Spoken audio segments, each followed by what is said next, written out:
बिस्मिल्लाहिर्रहमानिर्रहीम। अस्सलाम वालेकुम। आज हम इस वीडियो में जानेंगे दोपहर के वक़्त ख्वाब देखना।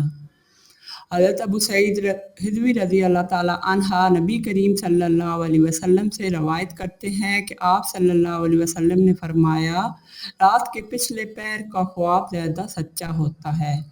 पिछले पैर से मुराद रात का आखिरी हिस्सा है, जो आम तौर पर दिलो दिमाग के सुकून का वक़्त होता है। इस वक़्त अल्लाह ताला की ख़ास रहमतें और फ़रिश्ते नाज़िल होते हैं, नीज़ दुआएं कबूल होती हैं। इसलिए हदीस की रूह से इस वक्त का ख्वाब ज़्यादा सच्चा होता है। ताहम इस हदीस में दिन के ख्वाब के सच्चे होने की नफ़ी नहीं है, बल्कि रात के आखिरी पैर के ख्वाब के सच्चे होने का जिक्र है। चुनांचा दिन के ख्वाब भी सच्चे हो सकते हैं और दिन के ख्वाब की ताबीर भी होती है। सहीह बुखारी वगैरह में मशहूर वाक़या है कि रसूल करीम सल्लल्लाहु अलैहि वसल्लम ने दिन के वक़्त ख्वाब में अपनी उम्मत को बहरी जहाज़ों पर जहाद करते हुए देखा। आप सल्लल्लाहु अलैहि वसल्लम मुस्कुराते हुए बेदार हुए।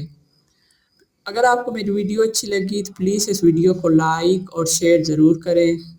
अल्लाह हाफ़िज़।